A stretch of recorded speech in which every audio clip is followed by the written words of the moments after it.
యేసయ్య పరిశుద్ధ నామములో కూడి వచ్చిన మీ అందరికీ నా హృదయపూర్వకమైన వందనాలు. ప్రభువు గత పునరుద్ధాన దినము నుండి ఇప్పటి వరకు ఆయన ఉచితమైన కృపలో మనలను బలపరిచి భద్రపరిచి మరి యొక్క పునరుద్ధానాన్ని మనకు అనుగ్రహించిన దేవునికి స్తోత్రం చెప్దాం. హల్లెలూయా. కొద్దిసేపు దేవుని మాట్లాడుదాం, సమయం చాలా అయింది కనుక. పరిశుద్ధ గ్రంథం నుండి 2వ పేతురు పత్రిక 3వ అధ్యాయము 12వ వచనాన్ని చదువుకున్నాం. 2వ పేతురు పత్రిక 3వ అధ్యాయము 12వ వచనం.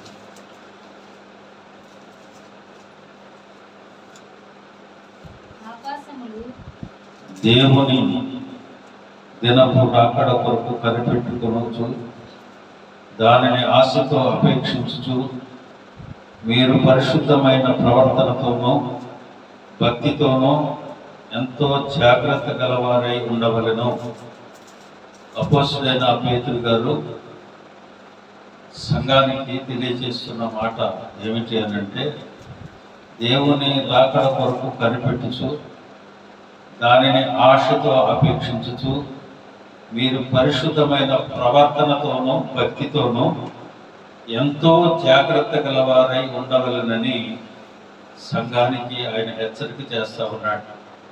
ప్రభువు రాకడ సమీపిస్తూ ఉంది, కనిపెట్టుకొని ఉండండి, దానిని ఆశతో అపేక్షించండి, పరిశుద్ధమైన ప్రవర్తన కలిగి ఉండండి, భక్తిని కలిగి ఉండండి అని దేవుడి వాక్యం సెలవిస్తూ ఉంది. ప్రియమైన దేవుని బిడ్డలారా, ఈ లోకంలో అనేక రకాలైన భక్తి కలిగిన వారు కనిపిస్తూ ఉంటారు. అలాగే క్రైస్తవ్యంలో కూడా భక్తిని అనేక రీతులుగా కనపరిచే వారిని మనం చూస్తూ ఉంటాం. చూడండి, కొంతమంది మెడలో సిలువ వేసుకు తిరుగుతాడు, కొంతమంది చేతులకి ఉంగరాలకు సిలువలు పెట్టుకుని తిరుగుతారు, కొంతమంది లెంటెడ్ డేస్లో మనం చూసినట్లయితే ఏం చేస్తుంటారు, వస్త్రాలు ధరించుకొని తెల్లని వస్త్రాలు వేసుకొని కాళ్ళకు చెప్పులు లేకుండా మరి ఆ 40 దినాలే కానీ వాళ్ళు ఆచరించే ఆ దినాల్లో కానీ నీసు ముట్టుకోకుండా మరి ఆడవాళ్ళు వండిన అన్నం కూడా తినకుండా భక్తిని ప్రదర్శిస్తూ ఉంటారు. ఏమండి, అలాగనే అనేక రకాలుగా కొంతమంది ఏం చేస్తారు, మొక్కుకుంటారు. మేము ఫలానా పని జరిగితే మేము ఫలానా ఊరు వెళ్ళి మేము కలెక్టర్ పిలుచుకుంటాం, లేదంటే కాళ్ళు లేకుండా వస్తాం. ఇంకొకరు ఏం చేస్తారంటే మీ గుడికి వచ్చి మోకాళ్ళ మీద మేము నడిచి మా భక్తిని ప్రదర్శిస్తుంటాం. వీడు చేసేవన్నీ చేస్తూ ఉంటాడు. అక్కడికి వెళ్ళిన తర్వాత వీడు మోకాళ్ళ మీద నడిచినాకో వీడు గొంతు కొట్టించుకుంటానో వీడు కానిపిస్తానో దేవుడు వీడి పరలోకానికి చేర్చం. దేవుని వాక్యం ఏం సెలవిస్తూ ఉందంటే, దేవుడు రాకడ కొరకు మీరు అపేక్షించుతూ పరిశుద్ధమైన ప్రవర్తన అని అంటాడు. ఆ ప్రవర్తన ఎలా ఉండాలంట, పరిశుద్ధమైన ప్రవర్తన భక్తి కలిగి ఉండాలి అని అంటాడు. ఎంతో జాగ్రత్త గలవారై ఉండాలంటాడు. పరిశుద్ధమైన ప్రవర్తనతోనూ భక్తితోనూ మీరు ఎంతో జాగ్రత్తగా ఉండాలంటాడు. అంటే ఆ భక్తిని ఎంతగా పరిశుద్ధాత్మ దేవుడు పరిశుద్ధ గ్రంథంలో తెలియజేశాడంటే, నువ్వు అనుకునే భక్తి కాదండి, మనం ఆచరించే భక్తి కాదు. ఆయన చెప్పే భక్తి వేరు, మనం ఆచరించే భక్తి వేరు. మనము మన ఇంట్లో శ్రమ వచ్చిందో, ఇరుకు వచ్చిందో, ఇబ్బంది వచ్చిందో, ఏదో శ్రమ వచ్చిందో, బాధ వచ్చిందో, ఏదో తిప్పలు పడతా ఉన్నాం అనుకోండి, ఎక్కడ లేని భక్తిని ప్రదర్శిస్తుంటాం మనం. అయ్యా ఇదిగో ఇంత ఇదిగా ఉంటున్నాను, నేను ఇది తగ్గేదాకో, లేకపోతే ఈ వ్యాధి పోయేదాకో, లేకపోతే మా అప్పులు తీరేదాకో, మా పిల్ల పెళ్ళయ్యేదాకో, మా అబ్బాయికి ఉద్యోగం వచ్చేదాకో మేము ఇది చేయము అని అనుకుంటుంటాం. అది నిజమైన భక్తి కాదండి. నీ అడగక మునిపే నీ అక్కర్లేదు కానీ దేవుడు నీకేమివ్వాలో ఆయనకి తెలుసు. ఆయన చెప్పినది నువ్వు ఉని వాటిని అనుసరించి నడిస్తే తప్పకుండా దేవుడు కార్యాలను మన పట్ల నెరవేర్చి తీరుతాడు. హల్లెలూయా. అపోస్తలుడైన పౌలు గారు ఎందుకు అంత ఇదిగా భక్తిని గురించి ఢంకాపదంగా గుర్తు చెప్తా ఉన్నాడు, చాలా జాగ్రత్తగా ఉండాలి మీరు అని అంటా ఉన్నాడు. భక్తిని ప్రదర్శించి లేదా భక్తిని కలిగి ఉన్న వ్యక్తులకు కలిగే మరి విషయాలను బట్టి పరిశుద్ధాత్మ దేవుడు పరిశుద్ధ గ్రంథంలో చాలా విషయాలు తెలియజేశాడు. నువ్వు భక్తి కలిగి ఉంటే ఆయన చెప్పిన భక్తి నువ్వు ఆచరిస్తే ఏం దొరుకుతుంది అంట నీకు అని అంటే, ఆయన భక్తుల పాదాలను త్రుట్టిల్లకుండా చేస్తాడు. ఏం చేస్తాడు? నీ పాదాలు త్రుట్టిల్లకుండా ఉంటాయి. నువ్వు చేసే భక్తి కాదు, ఆయన చేసే భక్తి నువ్వు ఆచరిస్తే. తర్వాత అంటాడు, నీకు మేలు కలుగుచ్చి నువ్వు సంతోషాన్ని ఇస్తాడు దేవుడు అని అంటాడు. నీ బాధలు తొలగనీయుడు, నీకు సంతోషాన్ని ఇస్తాడు, నీకు మేలు కలుగు చేస్తాడు. అంతేకాదు 16వ కీర్తన 3వ వచనంలో అంటాడు, నేను ఇలాగను భూమి మీద ఉన్న భక్తులే శ్రేష్ఠులు, వారు కేవలము నాకు ఇష్టలు అంటాడు. హల్లెలూయా. ఆయన భక్తులు శ్రేష్ఠులు, ఆయనకి ఇష్టలు అని అంటాడు. అపోస్తలుడైన పౌలు గారు ఇవన్నీ చూసే భక్తితో చాలా జాగ్రత్తగా ఉండండి. మీరు మీ ఇష్టానుసారమైన భక్తితో కుదరదు. అయ్యా నాకు ఈ పని చేస్తే ఒక బతికే గెలిస్తానో, తలంట్రికలు ఇస్తానో, ఒక సేరు బియ్యం ఇస్తానో, ఒక బస్తా బియ్యం ఇస్తానో, ఒక 100 రూపాయలు కానుకిస్తానో, అది కాదు ఆ భక్తి. చాలా జాగ్రత్తగా ఉండండి అని చెప్తున్నాడు. నువ్వు భక్తిని ప్రదర్శిస్తే, దేవుడు చెప్పిన భక్తిలో నువ్వు ఉంటే, నీ పాదము త్రుట్టిల్లనేయుడు, నీకు మేలు కలుగు చేస్తాడు దేవుడు. దేవుడికి ఇష్టడుగా నువ్వు ఉంటావు. ఆయన అంటాడు కదా, తర్వాత ఏమంటాడు తెలుసా అండి, యెహోవా భక్తులు ఆయన యందు ఆనందించి భయభక్తి కలిగివాడు ఉండనందున వారికి ఏమీ కొదువు లేకుండా చేస్తాడంట. ఆయన భక్తుడికి మేలు కలుగు చేస్తాడు, పాదాలు త్రుట్టిల్లని చూడు, అంతేకాకుండా ఏమీ కొదువు లేకుండా చేస్తాడంట. అంతేకాదు ప్రేమైన దేవుని బిడ్డలారా, ఆయన అంటాడు శోధనలో నుండి తప్పిస్తాడంట. ఆయన భక్తులను శోధనలో తప్పిస్తాడు, శ్రమలు రానియకుండా కాపాడుతాడు, పాదాలు త్రుట్టిల్లనుకున్నాడు, ఆయనకి ఇష్టలుగానే ఉంటావు. ఎన్నో శ్రేష్టమైన విషయాలు తన భక్తులను గురించి ఆయన తెలియజేశాడు. మరి భక్తిహీనులు ఏమైపోతారు? భక్తి కలిగి ఉంటే ఎన్ని లాభాలు ఉన్నాయి. భక్తి లేకుండా ఉంటే ఆయన ఏం చేస్తాడు తెలుసా అండి, శోధనలో నుండి భక్తిహీనులు మార్గము గాఢాంధకారంగా ఉంటుందంట. చీకటిలాగా ఉంటుంది వాళ్ళ జీవితం, గాఢాంధకారముగా ఉంటది. వారు నాశనానికి ప్రవేశిస్తూ ఉంటారట. గాఢాంధకారంలో నడుస్తారు. గాఢాంధకారంలో నడిచేవాడు నాశనంలోకి వెళ్తూ ఉంటాడు. చీకటిలో నడిచేవాడు ఎటు వెళ్తున్నాడో వాడికి తెలియదు కనుక వాడు ఎటు వెళ్తున్నాడో నాశనానికి వెళ్తున్నట్టుగా చూస్తాం. అంతేకాదు ఆయన నాశనము చేస్తాడట, సంహరిస్తాడట. వారి దీపము ఆరిపోతుందంట, వేదనలు వారికి సంభవిస్తాయంట. నిజమైన దేవుని బిడ్డలారా, భక్తి కలిగిన వారికి కలిగే ఆశీర్వాదాలు, భక్తిహీనుడికి కలిగే విషయాలను దేవుడు పరిశుద్ధాత్మ గ్రంథంలో చాలా విషయాలను తెలియజేశాడు. ప్రియమైన దేవుని బిడ్డలారా, ఈ భక్తిని కలిగి ఉన్నప్పుడు ఏమి లాభం కలిగింది, భక్తి లేకుండా ఉన్నప్పుడు మనకి ఏం నష్టం కలిగింది, మనం భక్తిలో ఉన్నప్పుడు మనం కలిగి ఉన్న భక్తి ఏ రీతిగా ఉంది. ఈ భక్తిలో 10 విషయాలు ఉన్నాయి, 10 భక్తులు ఉన్నాయి. ఆ 10 భక్తుల్లో నువ్వు ఆచరించే భక్తి ఏ రీతిగా ఉందో నీ పరిస్థితిని బట్టి వాక్యం అయిపోగానే నువ్వు ఏ భక్తిలో ఉన్నావో అర్థం చేసుకో. భక్తి పరులని మనం చాలా మందిని చూస్తాం.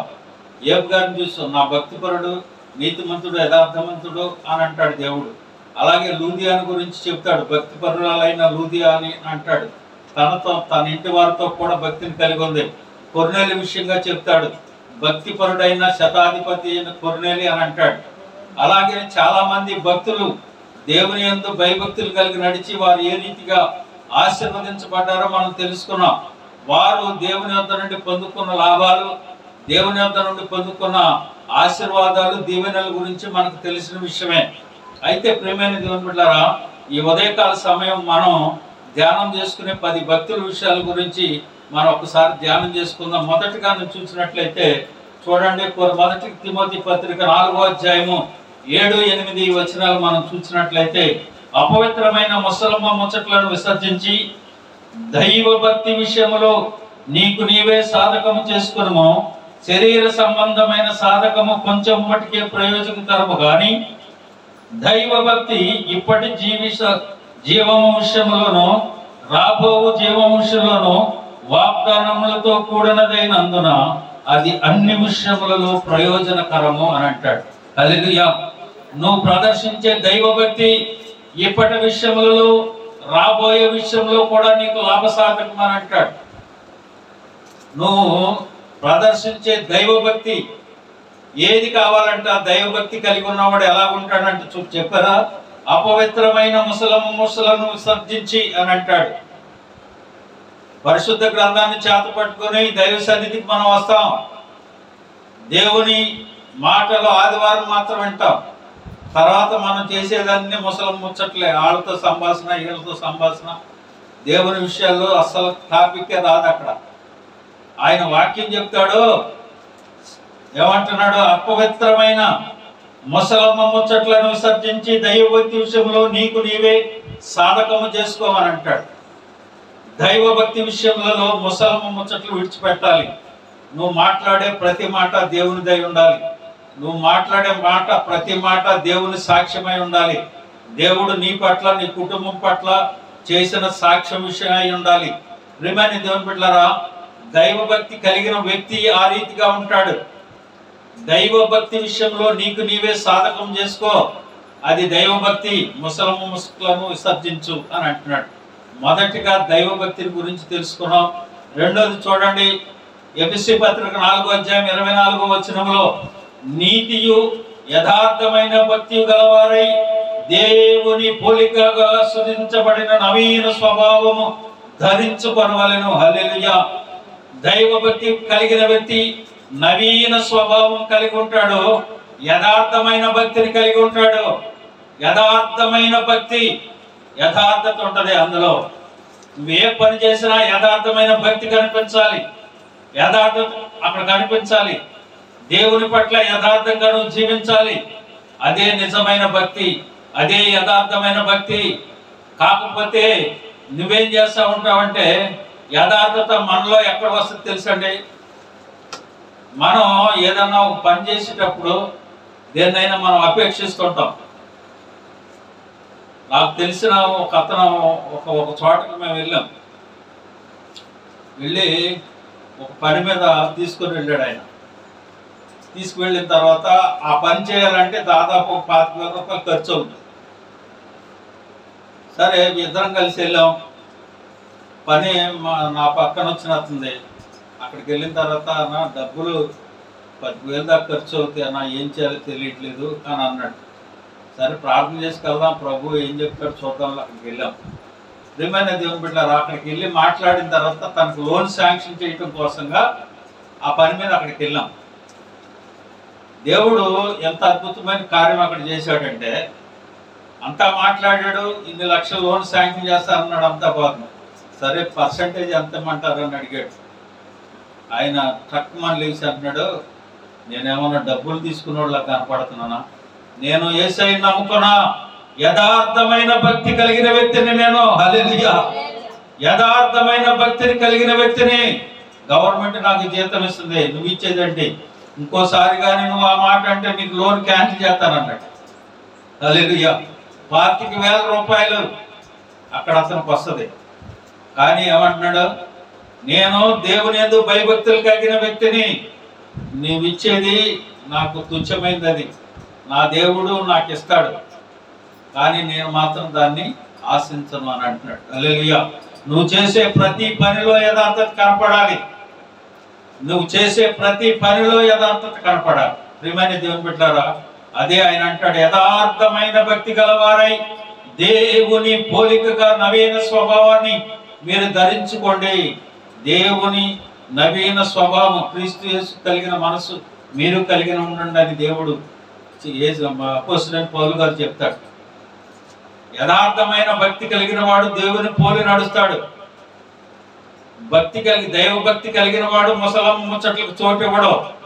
యథార్థమైన భక్తి కలిగిన వాడు ప్రతి విషయంలో యథార్థత కలిగి ఉంటాడు, దేవుని పోలి నడుచుకుంటాడు.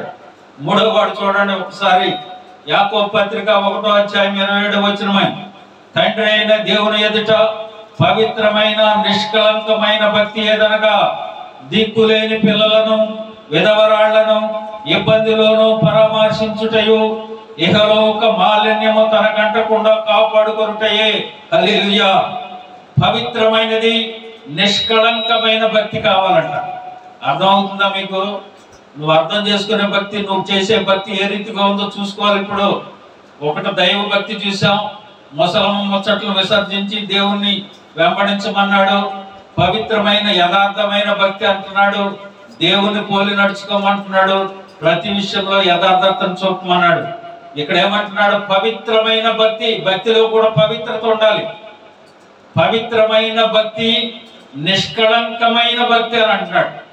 పవిత్రమైనది, నిష్కళంకమైనది అది ఏది అని అంటే, దిక్కులేని పిల్లలను, విధవరాళ్లను ఇబ్బందులు పరామర్శించుట, ఇహలోక మాలిన్యము తనకు అంటకుండా. ఎవడని చేస్తాడండి చెప్పండి? ఇక్కడికి వచ్చి మన భజన ఏదో మనం చేసుకొని మోకాళ్ళు వేసి, మనకు మోకాళ్ళు వేసిన దగ్గర నుంచి ఇంటికి వెళ్ళేదాకా మనము మన స్వాద, మన ఇబ్బందులు, మన రోగాలు, మన జబ్బులు, మన ఇంట్లో పరిస్థితుల గురించి వివరించుకుంటాడు. కానీ దేవుని వాక్యానుసారంగా నడిచే భక్తుడు ఏడు చూపించండి. ఈరోజు దేవుని వాక్యానుసారంగా మనం భక్తిని ప్రదర్శిస్తే లోకము ఈ రీతిగా ఉండదు, అంత క్రైస్తవమై ఉంటుంది. నీ మీద దూషించేవాడు ఉండడు, నీ మీద నింద మోపేవాడు ఉండడు, నిన్ను అవమానించేవాడు ఉండడు, నిన్ను అపహసించేవాడు ఉండడు. ఎందుచేత అంటే నీ భక్తిని క్రియలలో చూపిస్తావు. అది పవిత్రమైనదిగా ఉంటుంది, నిష్కళంకమైనదిగా ఉంటుంది. కనుకనే ప్రియమైన దేవుని బిడ్డలారా, ఈ రోజున నీ భక్తి ఏ రీతిగా ఉంటుందో ఒక్కసారి మనం ఆలోచించుకోవాలి. అలాగనే ఆయన అంటాడు 4వదిగా, 1 తిమోతి పత్రిక 2వ అధ్యాయము 1వ వచనంలో, మనము సంపూర్ణ భక్తియు మాన్యతయు కలిగి ఉండాలంటే అందరిని గురించి ప్రార్థించాలంట. హల్లెలూయా. ఆ వచనం తర్వాత చదువుకోండి మీరు. అందరి గురించి ప్రార్థించాలి. అధికారుల గురించి, నాయకుల గురించి, మన ఎరుగుని పొరుగుని, సమస్త లోకంలో ఉన్న ప్రతి జనముని గురించి ప్రార్థించమంటాడు. ఎందుకని? అది సంపూర్ణమైన భక్తి, యథార్థమైన భక్తి, నిత్యమైన భక్తి, నిష్కలంకమైన భక్తి, పవిత్రమైన భక్తి. హల్లెలూయా. కనుక ప్రియమైన దేవుని బిడ్డలారా, ఈ ఉదయకాల సమయం జాగ్రత్తగా మనం ఆలోచించాలి. మనం ప్రదర్శించే భక్తి ఏ రీతిగా ఉంటుంది? మన భక్తి ఎలా ఉంటుందో తెలుసా? ఒక ఇబ్బందికరమైన పరిస్థితి మనలో ఉందనుకోండి, ఎవడో ఒకడో ఇంటికి వచ్చేసి ఏదో ఒక అమ్మ పలాంటి తిరుగుతుందా అని అన్నాడు అనుకో, పలాంటి కనపడుతుంది నాకు అన్నాడు అనుకోండి, ఫర్ ఎగ్జాంపుల్, ఏం చేస్తాడు? పార్క్ చేసి నేను ఇటు రాగానే వీడు వెళ్ళి భూతాయుధుడి దగ్గరికి తాడేసుకొని కూర్చుంటాడు. ఈ తెల్లారి మనం పార్క్ చేస్తాను గెలుస్తాను చూస్తే వీడికి ఏం కనపడితే తాడు కనపడుతుంది. మన భక్తి అంటే అలా ఉంటుంది. మరి మన భక్తి ప్రార్థన చేస్తే ప్రభు ప్రతి కార్యాన్ని నెరవేరుస్తాడనే నిశ్చయత మనలో ఉండదు. తలకాలేని భక్తి. దేవుని వెంబడిస్తున్నాం ఎందుకు చెప్పండి? ఎవడో ఏది చెప్పాడని వెళ్ళిపోయి తాడేసుకొని వచ్చేస్తాం. ప్రియమైన దేవుని బిడ్డలారా, భక్తి ఏ రీతిగా ప్రదర్శిస్తున్నావు, ఏ రీతిగా నీ భక్తిని కనపరుస్తున్నావు, దేవుని సన్నిధిలో ఎలా ఉంది నీ భక్తి పరిశీలన చేసుకో. ఈ రాత్రి చూడండి, 1 తిమోతి పత్రిక 6వ అధ్యాయం 6వ వచనంలో చెప్తాడు, సంతుష్టి సంగతమైన భక్తి గొప్ప లాభ సాధకం అంటాడు. భక్తి నీకు లాభాన్ని కూడా తెస్తుందంట. నువ్వు చేసే భక్తి నీకు లాభాన్ని కూడా తెచ్చిపెడదు. దేనికంటే నా భక్తి నాకు లాభాన్ని తెస్తుందా అని నువ్వు అనొచ్చు. ఏమండి? లాభాన్ని తెస్తుందా అని నువ్వు అనుకోవచ్చు. ప్రియమైన దేవుని బిడ్డలారా, నువ్వు ప్రదర్శించే భక్తి ఏ రీతిగా నీకు లాభాన్ని తెస్తుందంటే, నువ్వు న్యాయంగా నీతిగా అనుసరించి నడుస్తా ఉన్నావు. న్యాయముగా నీతిగా నువ్వు అనుసరించి నడిచేటప్పుడు దేవుడు నీ భక్తిని చూసి వేరే విధంగా నీకు సహాయాన్ని సమకూరుస్తాడు. ప్రియమైన దేవుని బిడ్డలారా, చూడండి, ఒక తల్లికి 2 చిన్నపిల్లలు ఉన్నారు. భర్త చనిపోయాడు. క్రిస్మస్ పండుగ వస్తుంది. వీళ్ళిద్దరు అన్నారు, అమ్మ నాకేమో ఒక బాలు కావాలి, నాకేమో ఒక బొమ్మ కావాలి, క్రిస్మస్ బహుమతి కావాలి. వీళ్ళిద్దరిని కూర్చోబెట్టి ప్రభువుని అడిగి ప్రార్థన చేయండి నాన్న, నీకు క్రిస్మస్ కల్లా ప్రభు బహుమానం ఇస్తాడని చెప్పాడు. ఇద్దరు కూర్చొని ప్రార్థన చేస్తుండే. చిన్నపిల్లలు ఆశ పెట్టగానే పండగ ముందు కల్లా మనకి బహుమతులు వచ్చేస్తాయని వీళ్ళు సంతోషంగా ఉన్నారు. ఏమో దేవుని సన్నిధిలో కూర్చొని ప్రార్థిస్తూ ఉంది. 24వ తారీఖు మధ్యాహ్నానికి 2 పార్సిల్స్ వచ్చినాయి. హల్లెలూయా. పార్సిల్స్ వచ్చినాయి. పార్సిల్స్ వచ్చి ఎక్కడి నుంచి వచ్చినాయి అని అడ్రస్ చూస్తే ఒక పాస్టర్ గారు పంపించాడు. పాస్టర్ గారు ఫోన్ చేసి అడిగింది, అయ్యా మీరు మా పిల్లలకి బాల్స్ పంపించారు కదంటే, నేను ప్రార్థన చేసుకుంటే ప్రభు చెప్పాడు ఈ పంపించని, ఈ 2 పంపించమన్నాడు, ఇవి పంపించాను అన్నట్ట. హల్లెలూయా. నిజమాది కాదా? ప్రభు సన్నిధిలో ప్రార్థన చేస్తే కార్యము తప్పక నెరవేర్చి చెప్తాడు. అయితే నీవు ఉండవలసింది ఏ రీతి యథార్థమైన భక్తి, నీతి కలిగిన భక్తి, నిష్కళంకమైన భక్తి నువ్వు కలిగి ఉంటే దేవుని సన్నిధిలో ప్రార్థిస్తే ప్రభు ప్రతి కార్యాన్ని నెరవేర్చి తీరుతాడు. హల్లెలూయా. చూడండి, తీతు పత్రిక 2వ అధ్యాయం 3వ వచనంలో ప్రవర్తన యందు భక్తులు గలవారై ఉండవలనని నేను కోరుచున్నాను. ప్రవర్తన విషయంలో చూడండి, ఇది చాలా ప్రాముఖ్యమైన విషయం. భక్తిని బాగానే కనపరుస్తుంటాం, మనం ప్రవర్తించే ప్రవర్తన విషయంలో భక్తి కనపడాలట. చూడండి, ఒకసారి ఒక అతను ఒక కాలువగట్టు నుంచి గొడుగేసుకుని వెళ్తా ఉన్నాడు. కాలువగట్టున గొడుగేసుకు వెళ్తున్నాడు. గొడుగేసుకుని వెళ్తా ఉంటే అటు నుంచి ఒక 10 మంది కలిసి కుక్క కలిసి పిచ్చి కుక్కను కొట్టుకుంటా తీసుకొస్తున్నారు. వీడి యువతల గట్టును నడుతున్నాడు, ఆ పిచ్చి కుక్కను అవతల గట్టును తరుముతున్నారు. వీడేం చేశాడు, అరే కొట్టండ్రా కొట్టండ్రా పిచ్చి కుక్క కలిసేస్తున్నారు, అది ఇదని అరుచుకుంటున్నారు. వీడేం చేశాడు, వేసుకున్న గొడుగుని ఇలా ఎడదీసేసి కర్ర బయటికి లాగేసి రావే అంటున్నాడు. కుక్క ఎక్కడ ఉంది? కాలువ అవతల ఉంది. అది మనకు రావాలంటే కాలువ దాటుకొని రావాలి, మన మీదకి రావాలంటే. వీడేం చేశాడు, వీడికి నీడగా ఉన్న దాన్ని ఏం చేశాడు, చింపేసుకొని రావే అంటున్నాడు. మన పరిస్థితి అంటే అక్కడెక్కడో భయపడుతున్నాడు. ఆ ఈదులు ఎవడన్నా చచ్చాడు అని అన్నాడు అనుకోండి, లేదా ఎవడన్నా తిరుగుతున్నాడు అన్నాడు అనుకోండి, వీడి ముందే జాగ్రత్త పడిపోతాడు. వీడికి ఉన్న భయం ఎక్కడ దాకా వచ్చేస్తాడు, పీక్స్కి వెళ్ళిపోతుంది. వాళ్ళు అటు చేశారంట, ఆడు గుడ్డు వేసాడంట, ఆడేమో ఇది వేసాడు, అటు ఎలపాకు రా బాబు అది ఇది అని అంటాడు. మనకు ఉన్నదాన్ని చింపేసుకొని మనతో ఉన్నవాడు ఎవడో సర్వము చేయగల సమర్థత కలిగిన దేవుడు. హల్లెలూయా. నా దేవుడు నాతో ఉన్నాడు, నేను దేనికి భయపడను. గాఢాంధకారపు లోయలో నేను సంచరించినను, ఏ అపాయమునకు నేను భయపడను. నీ దుడ్డు కర్ర నీ దండము నన్ను ఆదరిస్తుంది అనే విషయాన్ని నీ చేత్తో ప్రభు సన్నిధిలో ప్రార్థించవలసిన మనము అండగా ఉన్న భక్తిని తీసేసి ఏదో చేయాలని ప్రయాసపడుతుంటాం. నీ దగ్గరికి రావాలంటే, నిన్ను వచ్చి అతను ముట్టుకోవాలంటే జీవజలపు నది అయినా దేవుడు మనకు అడ్డం ఉన్నాడు అక్కడ, దాన్ని దాటి రావాలని, అప్పుడు నీ మీదకి రావాలి. అంతేగాని నిన్ను డైరెక్ట్గా టచ్ చేయడానికి లేదు. కనుక ప్రియమైన దేవుని బిడ్డలారా, ఈ ఉదయకాల సమయం దేవుని మాటలు వింటున్న మనం ఏ భక్తిలో మనం కొనసాగుతున్నాం? దేవుడు మనకి ఇచ్చిన భక్తిని తీసి పక్కన పెట్టుకొని, దేవుడు మనకి ఇచ్చిన దాన్ని స్థిరపరచుకొని బలపరచుకొని యథార్థతను నీతి న్యాయములను ప్రవర్తిస్తూ దేవుడిచ్చే మేలులను మనం పొందుకోకుండా దాన్ని పక్కన పెట్టేసే పరిస్థితిలో మనం ఉంటా ఉన్నాం.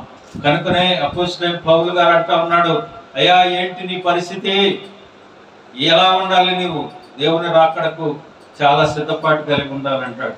చూడండి, తర్వాత ఆయన అంటాడు 8వ కీర్తన 2వ తిమోతి పత్రిక 3వ అధ్యాయం 5వ వచనం చదవడం. తర్వాత అయిపోయింది, తీసేస్తాం.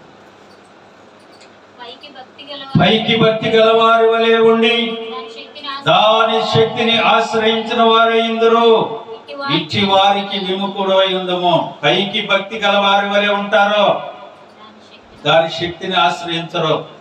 నువ్వు ప్రార్థించి దేవుని సన్నిధిలో పునాది వేసే ఇల్లు కట్టుకుంటున్నావు, ఆడొచ్చి ఈ కిటికీ ఇటు ఉంటాడు, ఇంటి యజమానుడు ఉన్నాడంట అన్నాడు అనుకోండి. వీడు ఎవడన్నా వచ్చి తీస్తావా తీవా చెప్పండి మరి మన భక్తి బయటపడేది అక్కడ. పైకి భక్తి గల వారి వలె ఉండి అంటే పైకి భక్తి గలవారు. ఈ మధ్యకాలంలో ఒక పాస్టర్ గారు చర్చి కడతా సిద్ధాంతం తీసుకొచ్చి పునాది వేశాడంట. అంటే అట్లా అయిపోయింది మన పరిస్థితి. పైకి భక్తి గలవారి వలె ఉండి దాని శక్తిని ఆశ్రయించిన వారై ఉన్నారో వారికి విముఖుడవై ఉండు. అసలు వాళ్ళ దగ్గరికి వెళ్ళపాకరా బాబు అని చెప్తుంది వాక్యం. హల్లెలూయా. ప్రియమైన దేవుని బిడ్డలారా, చివరికి మన భక్తి ఎక్కడికి వచ్చిందంటే పెళ్లి కార్డులు వేసిన పసుపు రాసే స్టేజ్కి వెళ్ళిపోయింది. వేస్తాం రాయమా చెప్పండి, మన సమస్య లేదు ఇక దాంట్లో. మన భక్తి అది. మరి పైకి భక్తి గలవారంటే వాళ్ళే. దాన్ని రాయకుండా ఉండరు, ఇంటికి తోరణాలు కట్టకుండా ఉండరు, ఇంటి ఎదుట ముగ్గు వేయకుండా ఉండరు, పసుపు రాయకుండా ఉండరు, కుంకుమ వేయకుండా ఉండరు. వీళ్ళే మరి ఎవరో పైకి భక్తి గలవారి వలె ఉండి దాని శక్తిని ఆశ్రయించిన వారి. ఒకడు ఎవడన్నా వచ్చి నువ్వు అందుకనే నమ్మా చేయలేదు కదా అందుకని అట్లా అందే అని అన్నాడు అనుకోండి, ఇంక వీడి జీవితకాలం అంతా కుమ్ములు కుషించి నశించిపోతూ ఉంటాడు అంతే. అంటే దేవుడి మీద ఆధారపడ్డావు, మనుషుల మీద ఆధారపడతాడు. పైకి భక్తి గలవారి వలె ఉంటారు, భక్తిలో ఉన్న శక్తిని ఆశ్రయించే వారే ఉండరు. ప్రేమైన దేవుని బిడ్డలారా, 250 మంది వచ్చారు, ఏలియా ఒక్కడే వెళ్ళారు పర్వతం మీద. వాళ్ళందరూ ప్రార్థిస్తున్నారు, బయలా రా రా రా అని పొద్దుని సాయంకాలం ఛాన్స్ ఇచ్చారు, ఒక్కడే నిలబడ్డాడు. దేవుని శక్తిని ఆశ్రయించాడు. తడుపుకోండి, ఆ కందకం తోవి నీళ్లు పోసి నిండా నింపండి, 2 సార్లు నింపుకోండి అన్నాడు. ప్రార్థించాడు. వెంటనే అగ్ని దిగి వచ్చి దహన బలి పశువుని కాల్చివేసింది. హల్లెలూయా. 2 సంవత్సరాలు కాదు 3 సంవత్సరాల వర్షం పడదు అన్నాడంతే, ఆగిపోయింది. భక్తిలో ఉన్న శక్తిని ఆశ్రయించకపోతే ఆ రీతిగానే ఉంటది.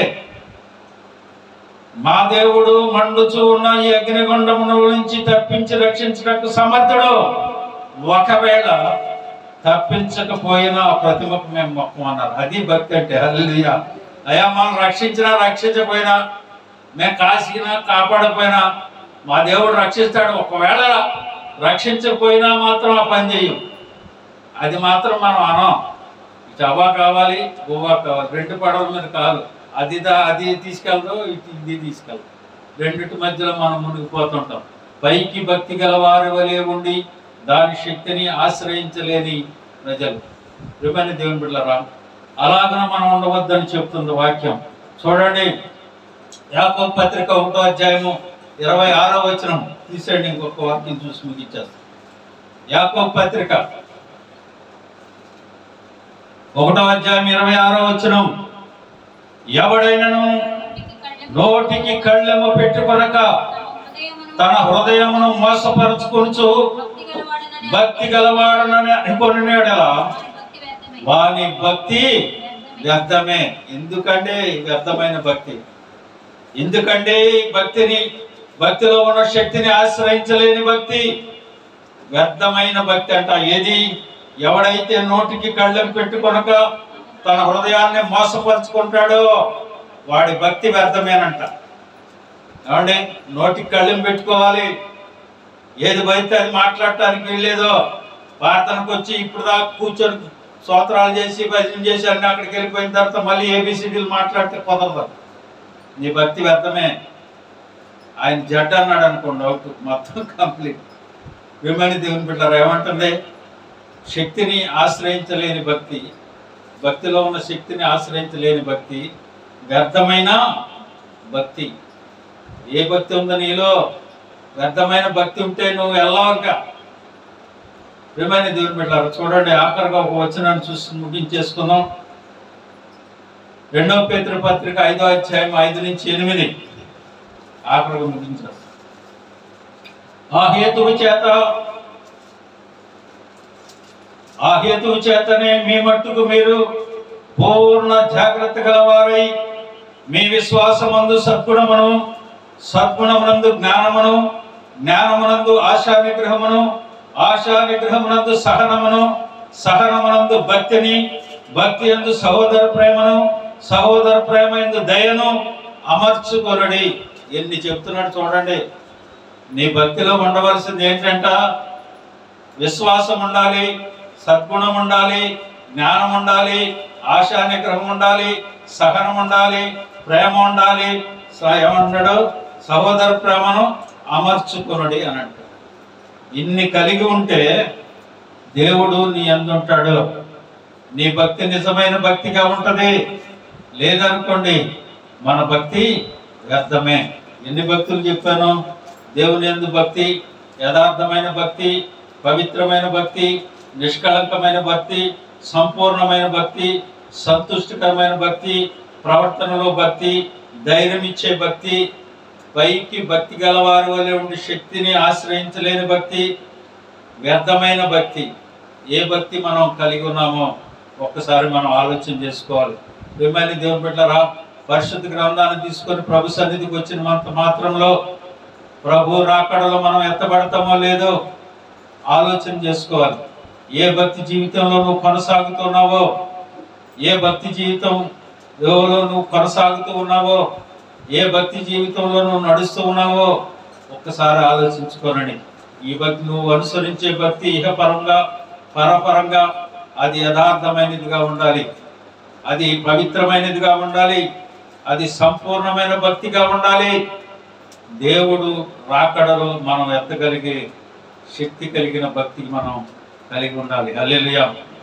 అలాంటి భక్తి కలిగి ప్రభు రాకడలో మనం అందరము ఎత్తపడుతున్నాం కాక. అందరూ తల వంచండి.